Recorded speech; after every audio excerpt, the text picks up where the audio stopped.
Hello everyone, welcome back to the series of tutorials on cybersecurity. I am Deepak Unyal and in this tutorial we are going to discuss about shell scripting. So if you remember our previous lecture, we have discussed about Linux in multiple ways. So we have Linux and the various properties you have read of the Linux are that it is open source, and what is mean by open source, that its source code is available to everyone. Then you can understand that it is highly secure. It runs faster than some of the other operating systems and it is multi-user OS. Okay, so till now we have gone through multiple Linux commands. Some of them are following. CD is used to check the current directory and PWD for the finding out working directory. LS is used to check the directory listings. CP for copying the file from source to destination. MV is to rename the files specifically. RM for removing the files, and with some option like -r you can remove the directory. Echo is for displaying the text on the terminal. Cat is to see the text of some files. Less command is also to see the text of some files, but in some another way you can understand it by running the command. Although we have discussed these commands previously, but I am just telling you again so that you can remember the concept we have discussed previously. So it is just like a recap. Make directory to make the new directories. Touch to create a file. Then you have a nano command, or you can say nano editor. Chmod to change the permissions on a file. Then there is a man command, and this man command is like a documentation. And then cut command for filtering out some text out of a file. Clear? So we have talked about all these concepts in our previous classes or previous tutorials, but now it's time to start coding. So we'll talk about writing shell script. So far you have seen how can we use command line interface or prompt of the shell to enter commands and view the command results, right? So if you enter ls here, then you will see the listing of the files, and then there are options like this. With this you can check the long listing of the files. So the key to shell script is the ability to enter multiple commands and process the result from each command, even possibly passing the results of one command to another command. So actually shell allows you to chain multiple commands together into a single step. So let's take an example so that you can understand this thing easily. Let's suppose you want to enter date command and then who. You can actually run these two commands separately. So using this command date you are getting current date and time, and using who you are getting the current user, right? But if you want to run these two commands together, you have to write one command, then semicolon, and then another command. So you can run multiple commands in this way. Clear? So this is output of date command, this is output of who command, and you can say who command, and final output is of the ls command. Clear? So you can separate multiple commands using semicolon. So congratulations, this is the first shell script you have written. This simple script uses two bash shell commands, or you can say three bash shell commands. So date is telling us about the current date. WHO is telling us currently logged in user in the system. So you can string together as many commands as possible, but that has a limit, and that limit is character count of 255 characters. So you can see if this length increases more than 255, that's not possible because it allows only 255 characters. Clear? So this technique is fine for small scripts, but it has a major drawback because you need to write these entire commands every time you want to run it, right? So if you want to run this command again, you have to write date, who, and ls again, right? So this is not a good method of writing scripts. So what you can do, you can create a file, like you can use nano command which will open the file, or you can use touch command, like I'm creating a file with name script.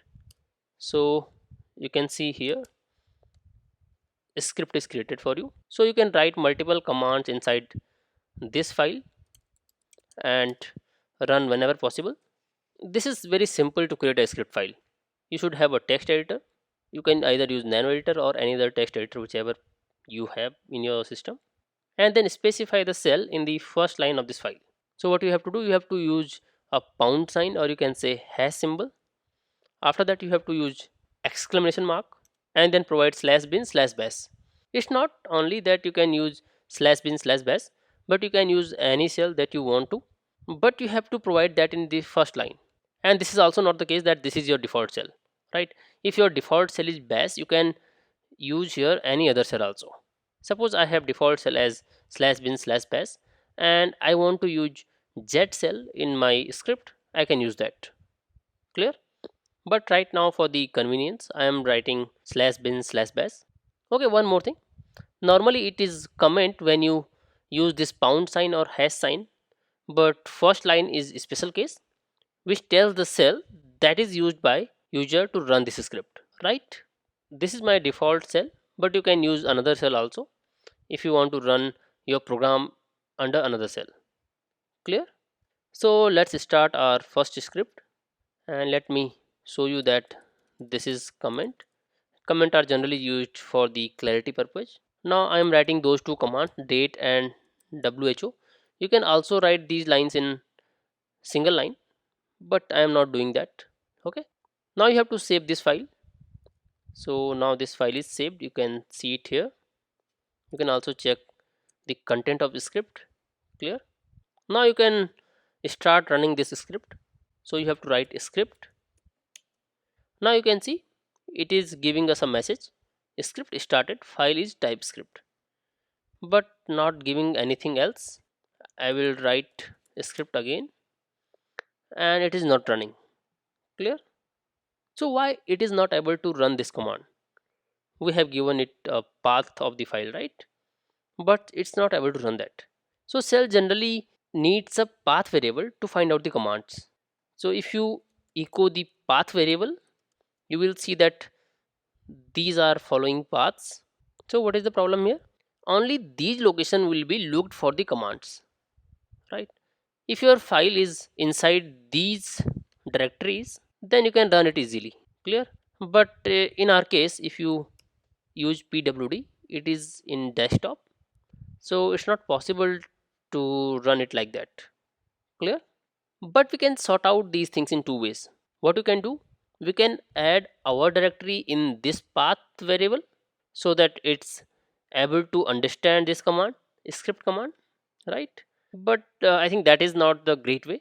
There is another way. You can use either absolute path or relative path. So we will be using second method here, and you can do it like that, script, and it is saying that permission is denied, it's not able to execute it, right? Now do ls on this, and you can see we have a script file, and permission is denied because this user is not allowed to execute this file. You can see there is no x here.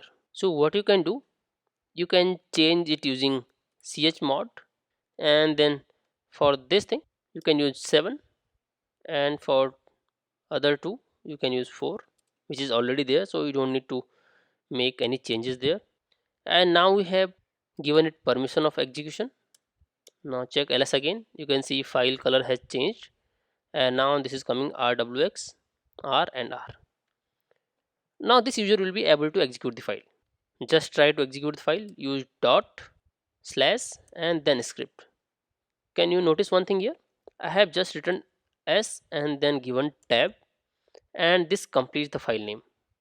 Now enter, and here is the output of that script. Clear? Okay, that's how we created our first script in the file and executed it successfully.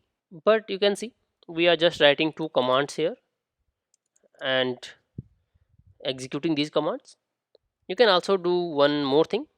You can take input from the user, and how you can do that, echo, and then I will ask what is your name, right?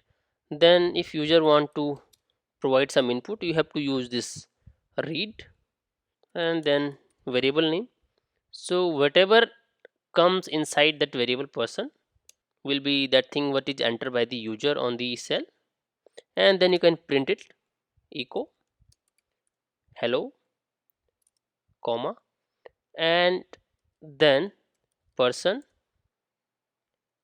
And you can notice one thing here, we are providing it with the dollar symbol, and that is generally used with the variables, which we are going to learn in future or in upcoming lectures. But as of now, you can understand that this is the way to print the variables.